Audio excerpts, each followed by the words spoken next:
This is Jennifer Gonzalez welcoming you to episode 203 of the Cult of Pedagogy podcast. In this episode, we will return to the book Street Data and hear about our new video series, which documents two groups of educators who spent the last year working through the street data process at their own schools.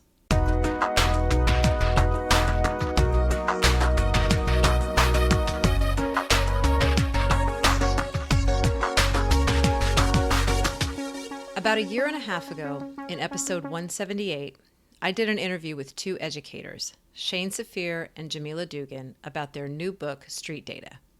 The book is about the approach they had developed for helping schools transform. As soon as I read the book, I knew it was something I wanted all schools to hear about, because for the first time, I felt like I had stumbled on something that could actually solve some of the biggest problems we have with really meeting our students' needs equitably and authentically. What I absolutely love about the street data approach is that it's kind of messy. It offers no quick fixes.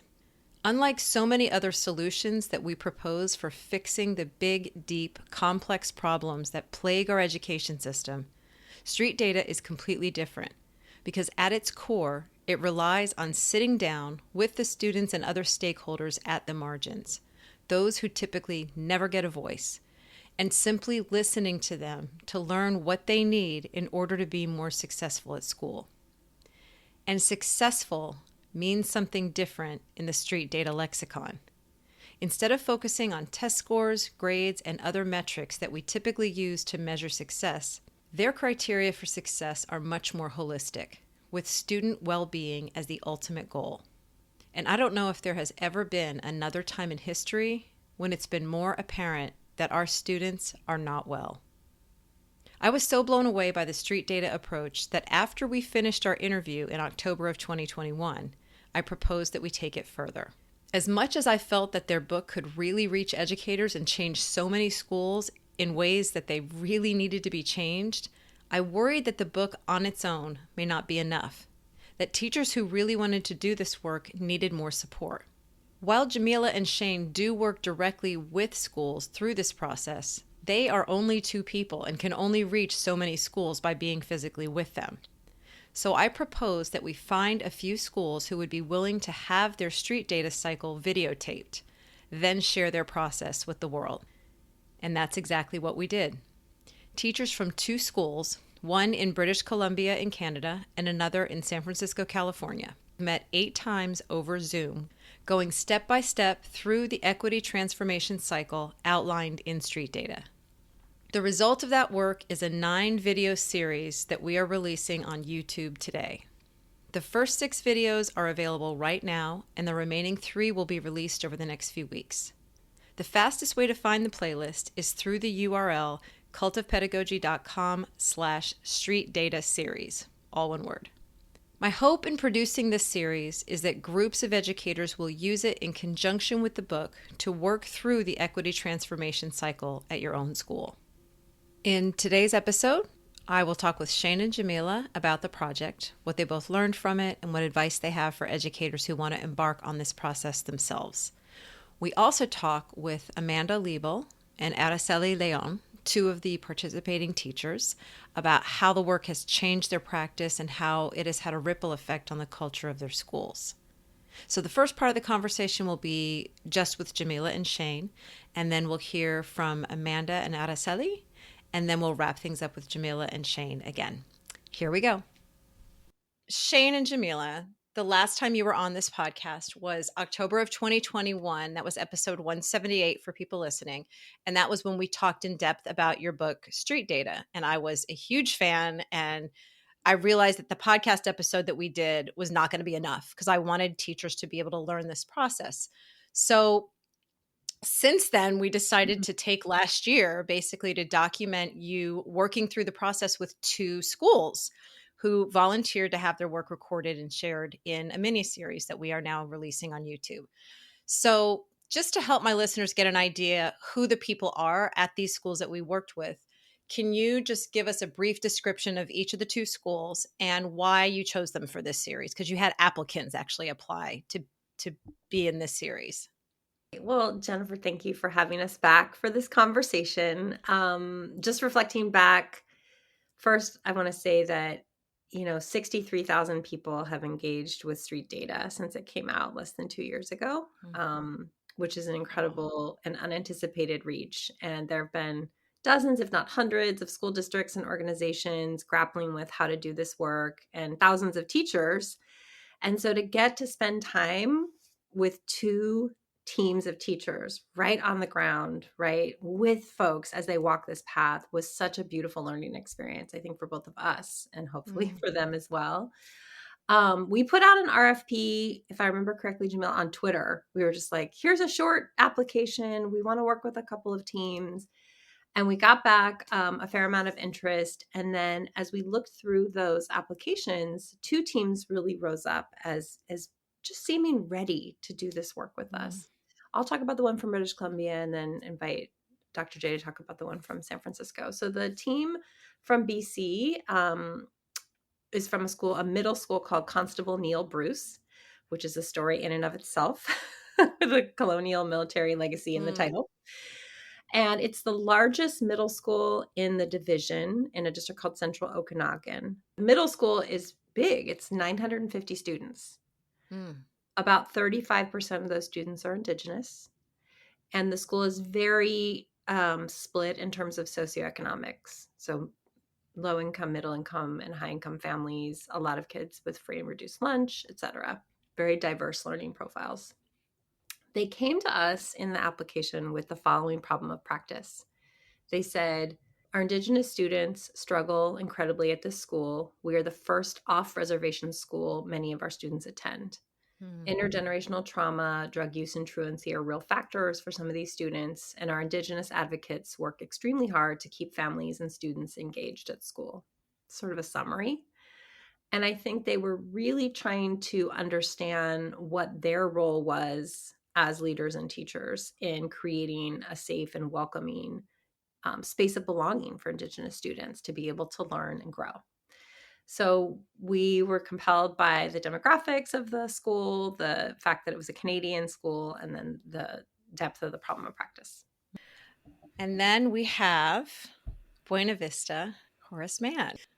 I'm going to talk about the school we had in San Francisco. Great group of folks at Buena Vista Horace Mann, and this is a K through 8 Spanish immersion community school, and it's in the heart of the Mission District in SF, and most of the students are eligible for free and reduced lunch, and it's pretty racially diverse, most of the students being Latinx, but there's representation from African American students, Asian students, all different kind of students, and with a lot of diverse learning profiles, as Shane mentioned, for the other school. And really the problem of practice they were coming with is something that we've seen so many times. The satellite data says that Latinx students, the majority of their kids, and African American students are not performing on standardized measures. And in California, that is smarter balanced assessments. And with distance learning, so many kids came back, trying to figure out how to make this transition back into schools. And they were really trying to figure that out with kids eloping, coming out of class, and just really trying to figure out this engagement piece. So they were trying to move from this focus on this satellite data to what it really means to support the kids at the margins with a focus on engagement. How do they really do that as opposed to what they had been doing before, which is kind of like, here's the intervention we should do or the strategy we should use based on what was kind of dictated to them. By like curriculum experts or interventionists or whatever who focused on the academic piece. Yeah. And part of the reason why I wanted you both to describe the features of these schools is because I want people listening to see pieces of their own school in this and go, oh yeah, we have that problem. We have that problem. We're serving that population, and understand that we've thought about making sure that we want to represent schools that had similar problems that a lot of schools are facing. Okay, now we're going to hear from Amanda Liebel, who is one of our participating teachers from Canada. So, Amanda, you were a participant from the Constable Neil Bruce School in British Columbia. So, I just wanted to talk to you for a couple of minutes about what the experience was like, basically. So, I guess the first question is sort of just about the street data process in general. Now that you've actually gone through a cycle of it, what would you say makes this process different from any other approach you've taken in the past to improve the work that you do in the classroom? I think that this process really gives us some attainable goals, and it is a journey. It is something that needs to be done, if you can, collaboratively with a group along the way. I think our school found some major success working alongside some teachers with a common vision and some administrators with a common vision to achieve some equitable learning and some belonging for our marginalized students in the space. And we've read so many books before about what's going on with kids or how we can see kids or how we can improve the learning of our kids. But I feel like street data really allowed us to sit in the uncomfortable conversations and allowed us to stretch ourselves to change our practice and our system a little bit more. So I guess the big $50 million question is, how did, we started this process about a year ago. How is your work different? How have things changed for you personally? And then I'm going to ask you about what you've noticed about the school. So how has it impacted you personally as a teacher? I think that personally, as a teacher, I'm always trying to stretch myself in my own learning. I think that a lot of teachers desire that in this profession, but I think it really allowed me to elbow into being innovative with my lessons and structure that so that the students that need it the most, the voice or the belonging, are at the center, at the front of that, and are guiding some of those innovative and creative ways we see our space. So is there something that you're actually doing now in your classroom that you weren't doing a year ago because of the cycle that you went through? Yeah, there are numerous things. I think that some students, they hold me accountable to some of their learning. They give me ideas for how they would like to see it. Well, first of all, I teach drama. So in my space, usually I'm leading games and giving them scripture to follow along. But some of our Indigenous students are leading through storytelling now, and we've had an elder come in and share some story. And so it's really allowed me to reimagine who is leading those activities and what that could look like in their room. And have you seen positive changes in some of those students at the margins, sort of compared to, you may not have had the same kids as last year, but have you noticed maybe some differences in the way that students are responding in the building? Yeah, I actually just had a follow-up conversation with one of the students yesterday who's in our cogen group. And I just said, I do have this follow-up meeting with the authors coming, and I'm just interested to hear your voice and what you're feeling this year has been going, how it's been going for you, right? And they said that there's a sincere try in our teachers, and that's all that I've ever wanted, is that you are trying to include us, you're trying to hear our voice, you're trying to bring in an elder, so the word try really stood out to me. Oh my gosh. Yeah, that's amazing. I mean, and the message I feel like I'm hearing there is, you don't have to get it perfectly right. Like, we just want to see that genuine effort, and that you care about us and see us and want to know what's going to make a difference. So I guess that sort of segues into sort of the larger school. I mean, we worked with 5 or 6 other teachers from your school on this project. And I say teachers loosely because there were administrators and some support staff and so on. But what impression do you have of the impact it had on CNB as a whole? I mean, humbly, I feel like our school is leading the district in equitable learning for our students. And I feel really great pride to say that it is not only happening in our classrooms, but it's also happening like in our scheduling, and it's happening in our behavior room, and it's happening with the administrators. And it just, like, so many layers to how it's happening. And I know that that is a vision or a goal for what Street Data was meant to do, but to actually see it happening is such a beautiful thing for a teacher. And we see focused student support. We have some carved in time in the schedule so that we can pull students out and have empathy interviews or some one-on-one conversations.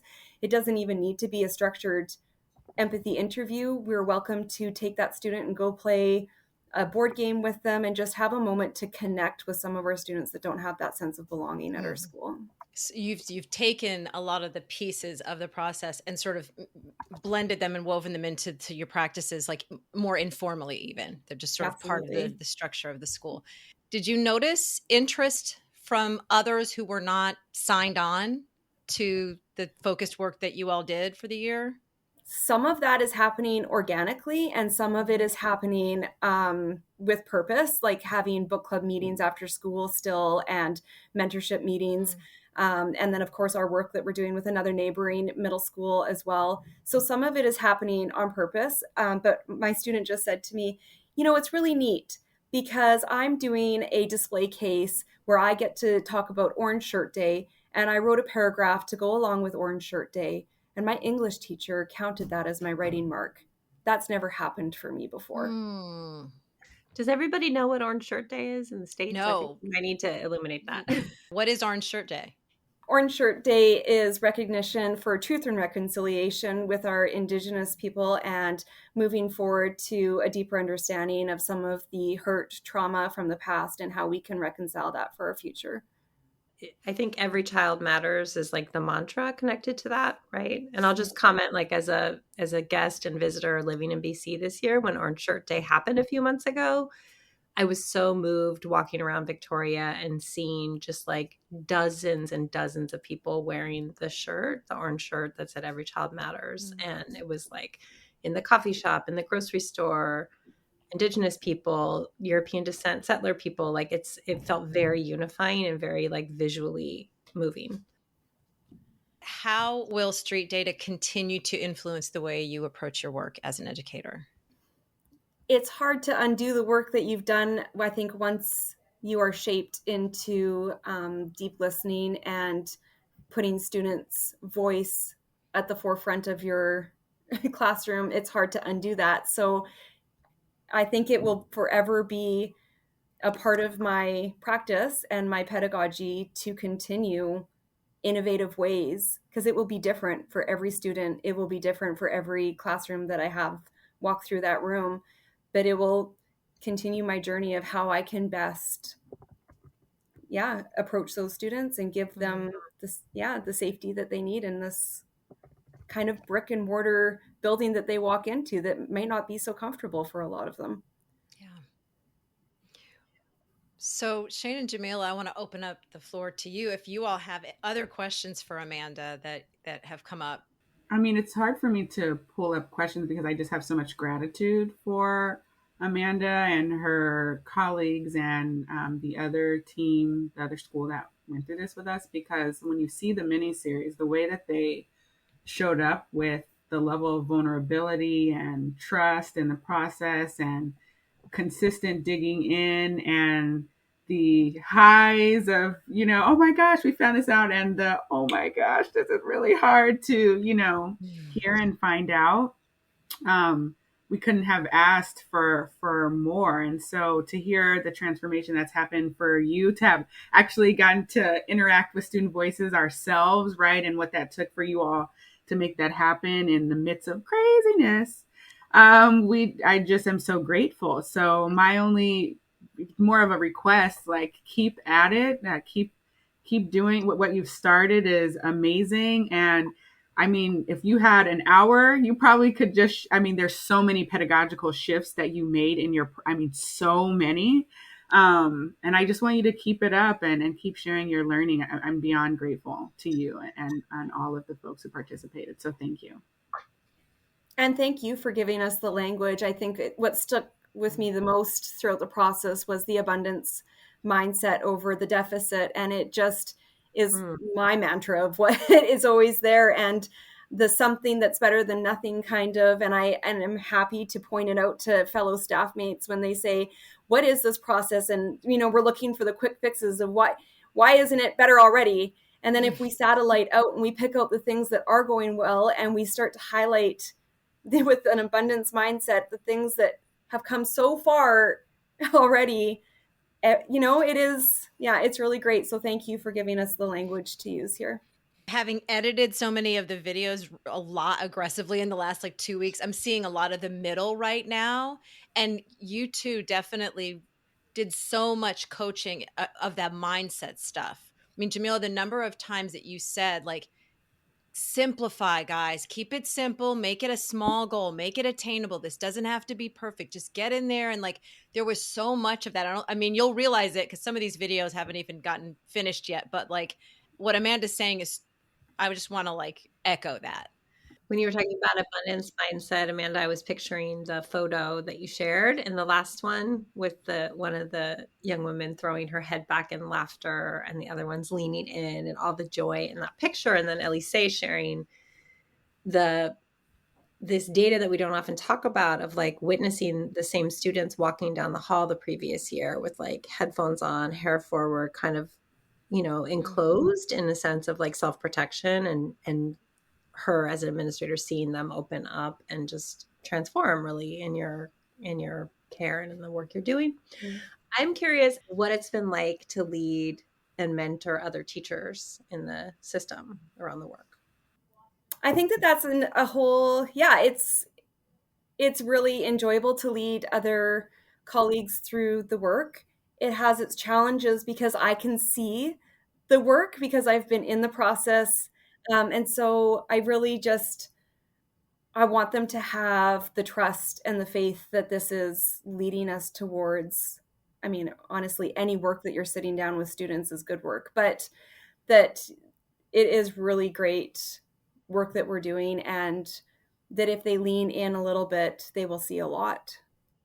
So it has its stretches at times because as professionals, we are perfectionists in some of this work that we do.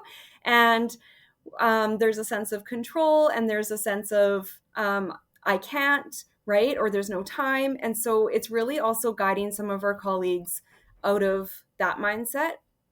And I guess I'll echo the words of my students to try.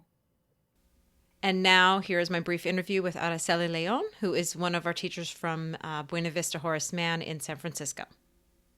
You are a teacher at Buena Vista Horace Mann, correct? Yes. And what is it that you teach?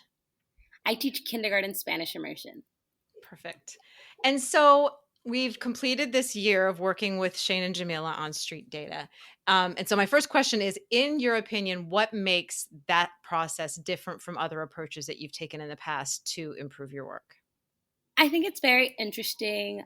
So some background about myself, I'm in my 7th year teaching kindergarten. I'm a San Francisco native. I was born and raised here, and I actually went to the school I teach at for elementary school. So full circle for me coming back to teach at my elementary school. And one of the things that I feel like we were all very reflective of in joining this process was we are working in a very different time. Coming back from the pandemic, there were so many things that, we needed support with, and being able to engage our families, engage our students, and how are we authentic in the way that we approach the work we do, knowing that everything looks so different now. How did this project impact your work as an educator? How are you different now as a teacher after this year? It's one of the main takeaways for myself is I was able to, I really appreciated when we did our student interviews, something that I had done previously. But again, with a year and a half of distance learning, with everything, it was kind of hard to get started in reestablishing those same things that we had done previously in schools. And it was so refreshing to get to talk to my kiddos and ask them who makes them feel safe at school? What makes them feel happy to be at school? Who's someone they trust in our school? Which are all so critical for our little ones. And just getting that opportunity to stop and reflect on what they're saying and how that guides our practice was really powerful. Yeah. Have you seen it impact the school as a whole? There were about 7 or 8 of you working from from BVHM. Have you seen it impact all of you and sort of spread beyond that? I think it has. I know that our team really valued this experience, and we're able to bring a lot of things not only into our own classrooms but to share with our colleagues. I think it's tricky to find time, but that time is critical to make.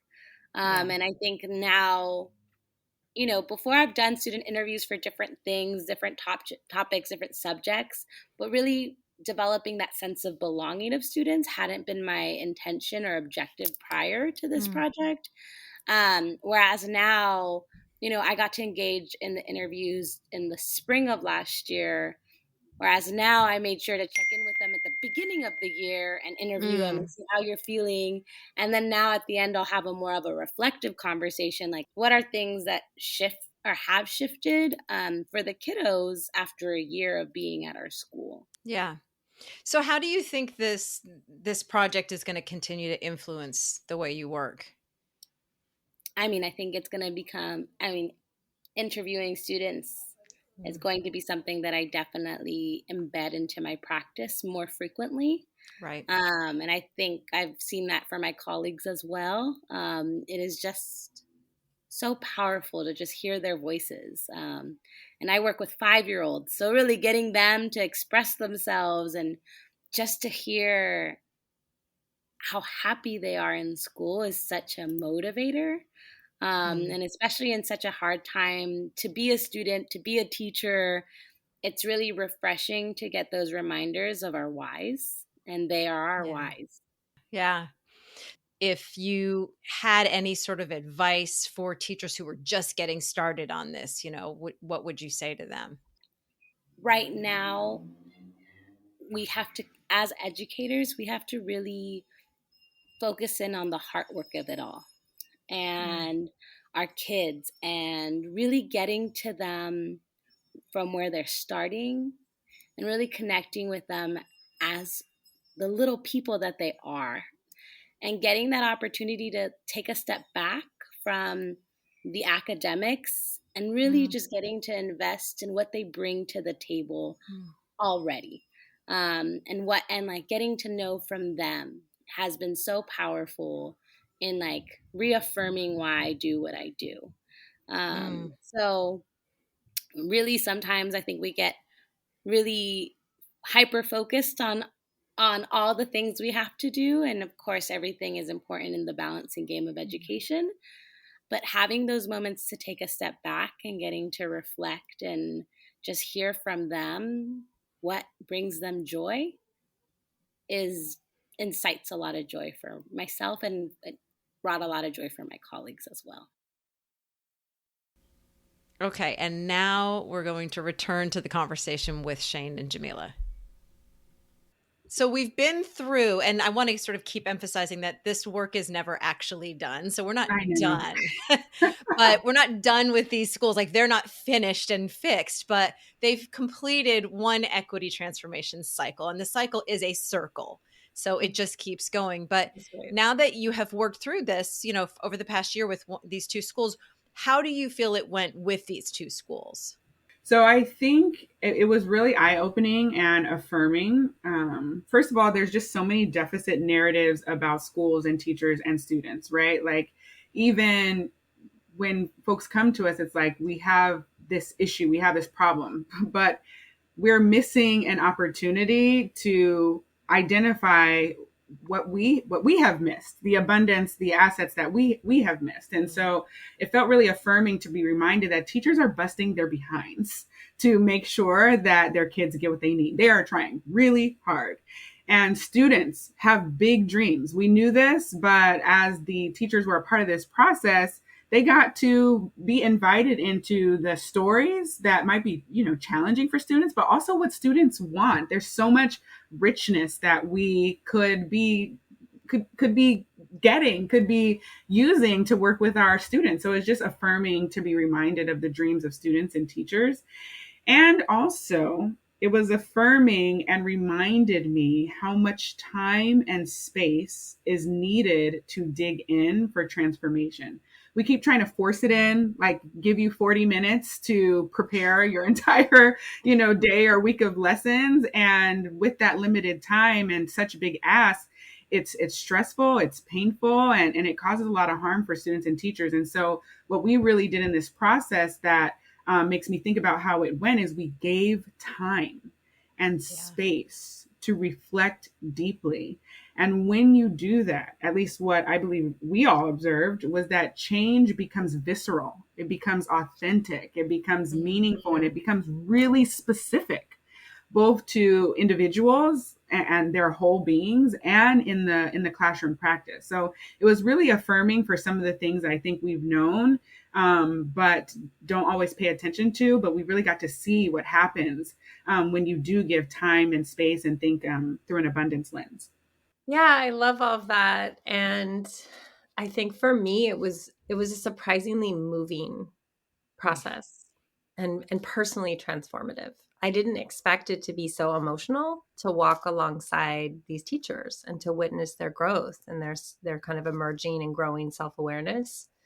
One of the things that really struck me, I don't remember which data point this was, whether it was like a survey or the interviews we did midway through, but this ability to talk about the internalization of white supremacy culture and these tenets of urgency and perfectionism and these really, to use Jamila's word, like embodied these patterns that, people were starting to notice and see how those were barriers to serving students equitably and inclusively.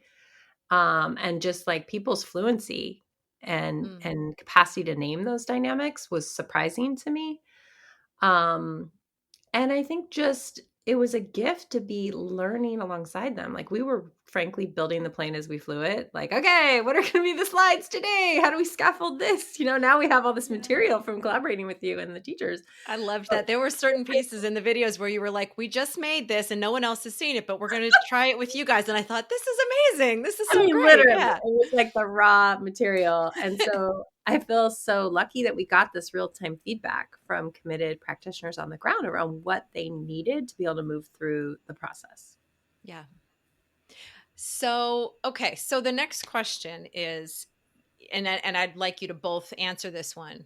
Just reflecting back on the whole process with both schools, what for you was a major breakthrough that happened during this time with these schools? So for me, and I was just watching this hour-long video last night, but it was the Uncover protocol. So on pages 180 to 81 of the book, there's the street data analysis protocol that I wrote for this chapter. And I think that Jamila, you had just used it before we used it with Cult of Pedagogy with the kindergarten teachers. And so you were already sharing like, wow, this is really impactful. And especially this feeling piece. And then we split into the two rooms, and with the BC team, they were looking at some video empathy interviews with some of their Indigenous students, one of whom was in just a lot of pain. And just the level of emotion that came out of that conversation, the like stop you in your tracks, like we can't keep doing things the same way. And this particular reflection that's captured there from one teacher who's in tears, who says, I think what I have to offer this student is patience as she's evolving and growing. And it really like my heart caught in my throat at the time as a parent of a struggling kid, right? Thinking about like, you do all the things, but sometimes young people are just on their own journey and it just takes time. So I just thought that was an incredibly powerful moment. It reminded me from the First People's Principles of Learning, one of the principles is learning involves patience and time. And I think giving the teachers permission to actually reflect on that there is no quick fix, right? As Jamila mentioned earlier. And that's not how we're going to dismantle the systems of oppression. It's like the technical solution, right? Some of it is just staying in relationship and showing up for young people who are in pain time and again and helping them find their own brilliance, right? So that was really touching to me. How about for you, Jamila? Yeah, I think building on that, I think this this whole experience is comprehensive, right? It's like a whole body, mind practice transformation. And so you kind of got to go through what you're seeing from students and what you're feeling, and all of that's really important. And the breakthrough that I noticed was like, oh, wait, change is possible, right? Like, we don't have to, it's not about like, let's focus on the challenge and really stay there. It's about what else can we do now that we have a greater understanding of a student's experience. And one of the teachers at Buena Vista Horace Mann, at the end, when he's sharing the math games that his students started to do as a result of this process, he was like, That was cool. I mean, the sentiment was very much like, I could see it in him. It was like, wow, I really did this. I made this happen, where I think in the beginning it was kind of like, I have all these things I want to do for kids. There's so many things pulling on me. We did some reflecting on white supremacy culture, as Shane had mentioned. You kind of like, your head kind of starts to feel like it's going to explode. But by the end, the work that he did with his kids within the math classroom was amazing. For every single teacher, there was something that they tangibly changed that related to their practice and their pedagogy in the classroom. And so I think sometimes it's so big. You said this earlier, Jennifer, around people making it so big, and we're like, simplify, figure out the thing you can do. And I think through that time and space and really getting to process what they were going through and experiencing, they were led naturally to breakthroughs. I don't think we could have dictated any of the changes that they came up with. So I think seeing that this work, this transformation at a practice-based level and as a human being is possible was a breakthrough that I thought was pretty incredible.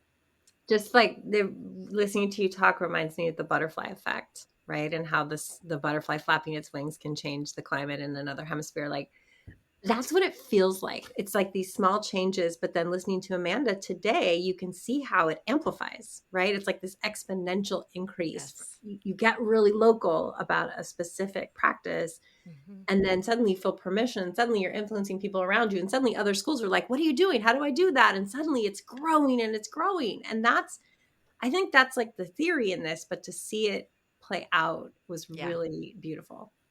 Well, and because Jamila was talking about how much time it takes at the beginning to really get people to sink in and do the reflection. But once you've done that, Amanda's talking about how this is just kind of an organic part of their day now. But it takes a while to actually get them to that point. And I think some of it, you're talking about teachers busting their butts all the time, because every year after year, we're hitting our heads against these brick walls, trying this, trying that, nothing's working because the approach is wrong. But then once the approach is different and the kids tell you what they need and you try that one tiny thing and it's like, whoa, you were right about what you needed. What else can you tell me?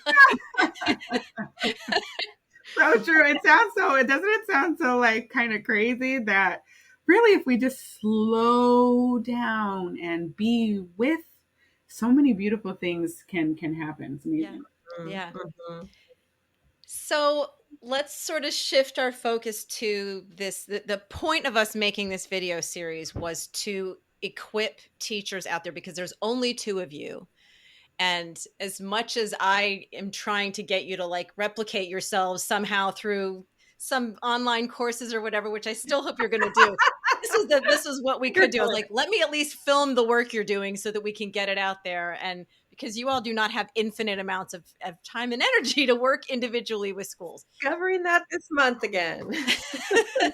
So we were hoping that this series would help schools who they're going to get your book and maybe they thought, we'll just do this on our own. And we're thinking if they watch two other schools go through this, they can maybe follow the process. So if a school is doing that, what should they pay attention to in this video? And, what advice do you have? I'll combine the last two questions. Sort of like, what would your advice be to approach this with the book and the series?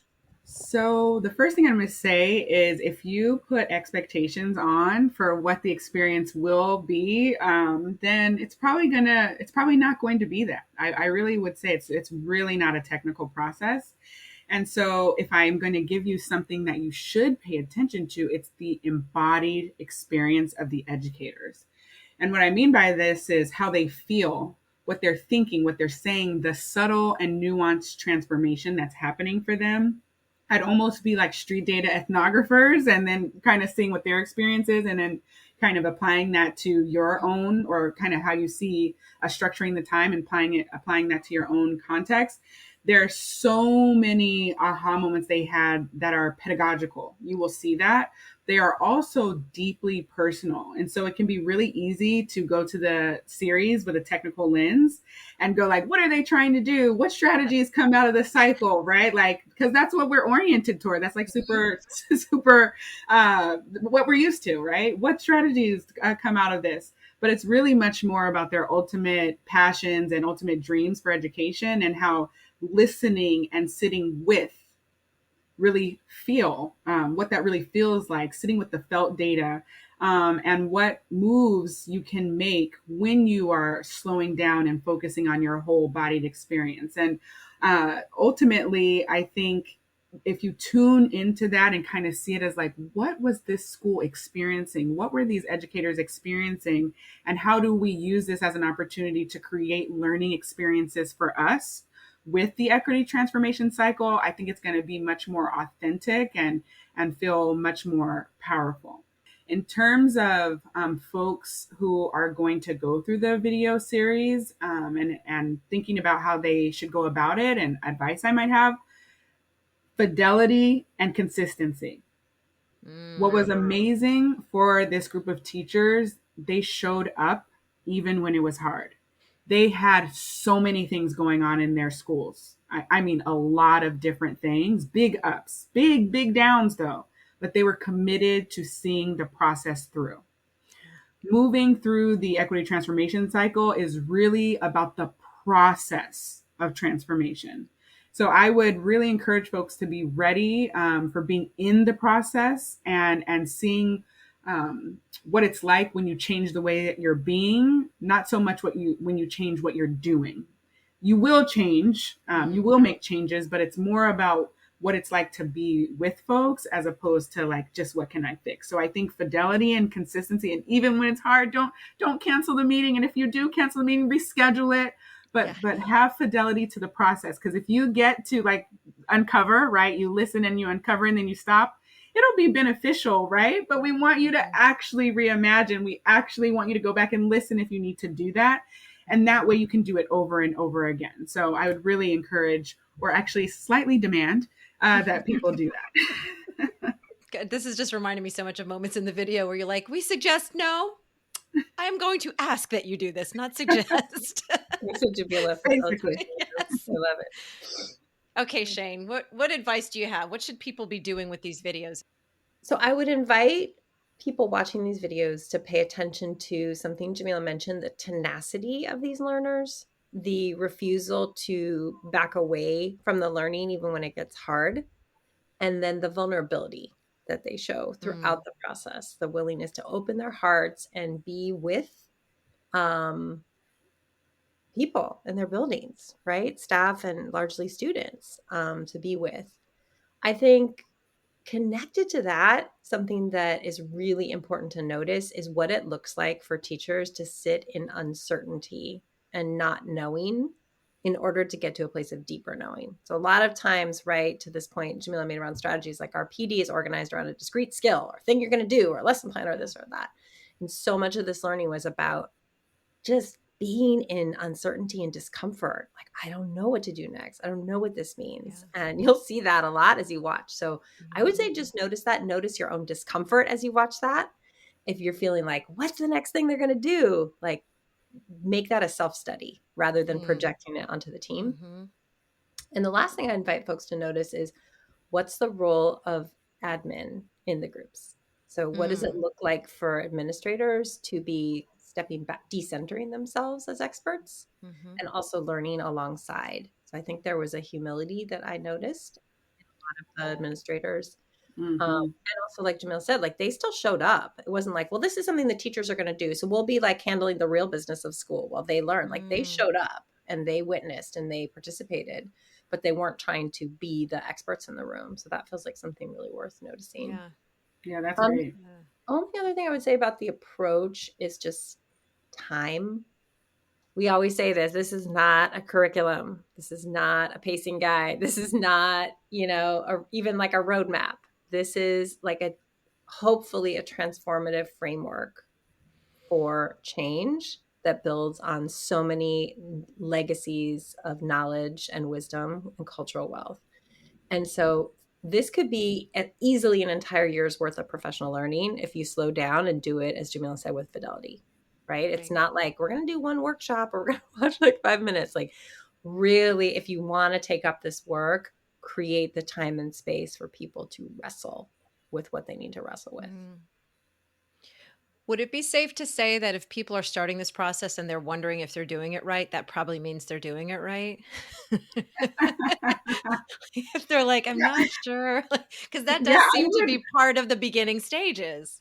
Yeah, release yourself from that, and that's easier said than done, but you're going to be asking a whole bunch of questions about, am I right for this work? Wait, am I doing this? What should I make this? What should I not? There's going to be so much uncertainty, as Shane mentioned, and we just get to sit with that. And it's such a different way to be, but I would say, yes, if you're asking if you're doing it right, sure, but then I'll say, you know what, I'm going to put that question to the side for now and just engage in the process and see what happens for me. You really get to see what happens for yourself. And I know this is not in there, Jennifer, but I've been so curious. You didn't know what we were planning to do many of the times there, right? Like you were so much of a participant trying to help us bring this together. And I'm so curious what it was like for you with that question, right? Of like, I know the process at a high level, what they're going to go through, but you're witnessing it happen. Did you feel that,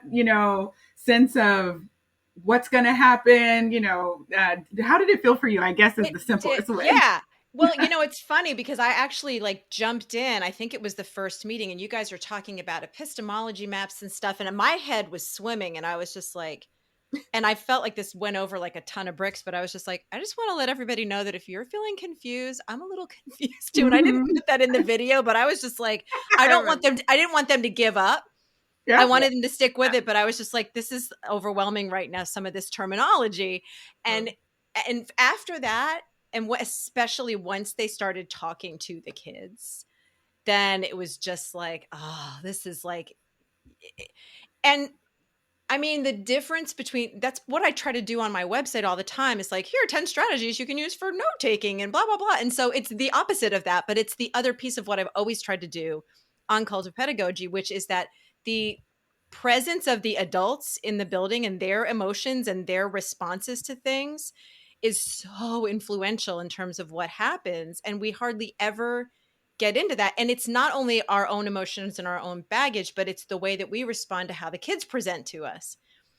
And I've always known that. And I felt that when I was a teacher. I think it's one of the reasons I was a good teacher and one of the reasons I was frustrated with my colleagues because they didn't want to see the kids. But there's never been anything beyond platitudes to help us make that shift. And so when I found street data, that's why I fell in love with it.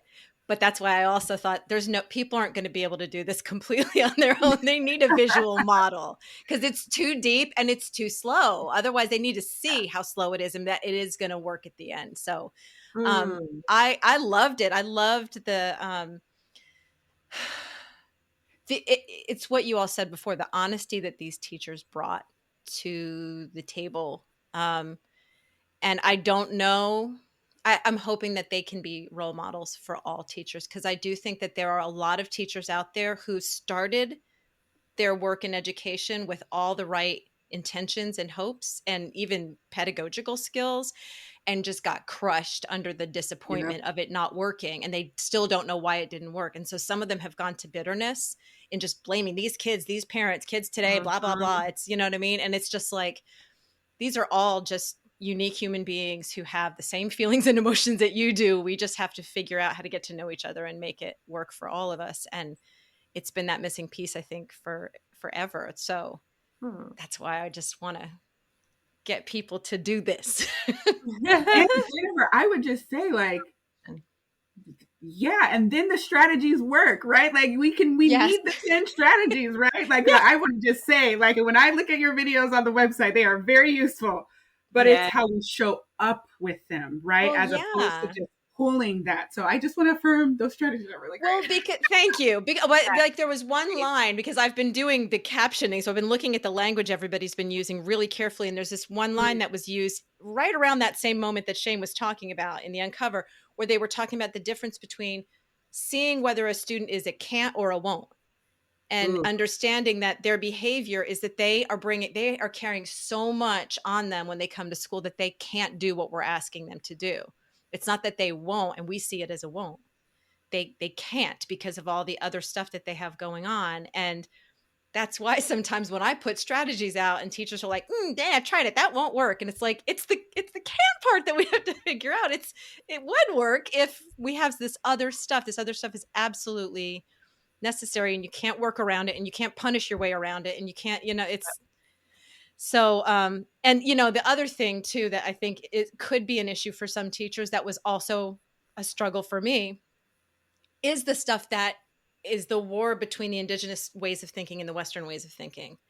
And I am somebody who has learned how to achieve in Western ways of doing things, in the to-do lists and the grades and the like, let's get it done, and the urgency. I'm somebody who sits in a meeting and is like, why are we still socializing? Let's get to the agenda. And and so being in all of these meetings where there's like the time for the witnessing and the agreements and everything, like that goes so against like who I am as a person. And yet I know that this is my problem. And so sinking into that and seeing the value in it at the end of all, listening to the reflections of the witnesses and really realizing like, yeah, Jen, it's okay. It's okay to like sink into some of this just human, like relating. And that's like the real stuff. Like none of that other stuff really matters if you don't have that. And so it taught me a lot about just calm down and like be with people. I love your reflections. That's so great. So if there are type A teachers that are in this process, that is my message from one type A to another. Like, it's okay. Calm down and be with people. It's going to pay off. You're still going to have a good product at the end. That's great. I love that. So anything else as we are wrapping this up and getting ready to launch this out into the world? Any sort of final thing that you want to say? I think we've said this 1,000 times, but if you really sit with kids, have so much to say, and they can transform your entire way of being and pedagogy in the classroom. And so even if the process looks different for you, just start to sit with.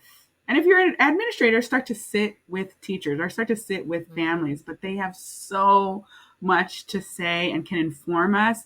And I would just love to see this become, we change the way we talk about curriculum, and this is the curriculum, right?